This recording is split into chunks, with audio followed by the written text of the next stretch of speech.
ما تقریبا 4 ماه و نیمه که با هم دیگه عروسی کردیم و طبیعتا داریم با هم زندگی میکنیم. من میخوام از شما امروز بپرسم 2 تا از خوبی هایی که زندگی مشترک داره و 2 تا از بدی هاش چیه؟ اول خوبی هایشو بگم یا بدی هایش؟ نه ترجیحاً اول خوبی هاشو بگم. خوبی های زیاد وجود دارد. اگر بخوایم فقط 2 تا نام بگیرم، اول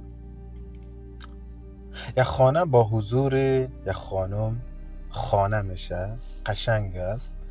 من فکر میکنم در غیر او در قصرم که زندگی کنی یک جور خشک و خالی است.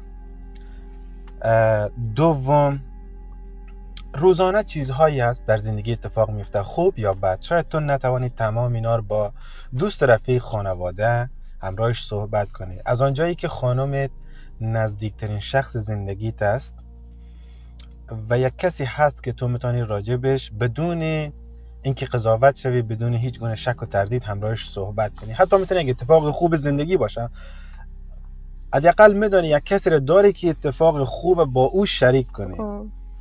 و بعدش این که زمانهای بیرون هستی میدانی خانه یک کسی منتظرت است، یک حس خیلی قشنگی است.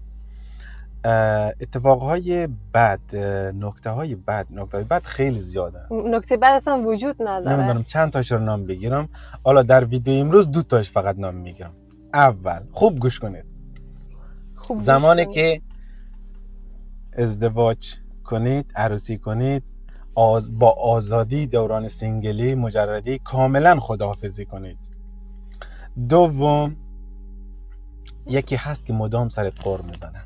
اولا اینکه تو چه آزادی میخواستی که الان نداری؟ خب دیگه الان اونایی که عروسی کردن، آقایانی که عروسی کردن از میتونن مرا خوب درک کنن.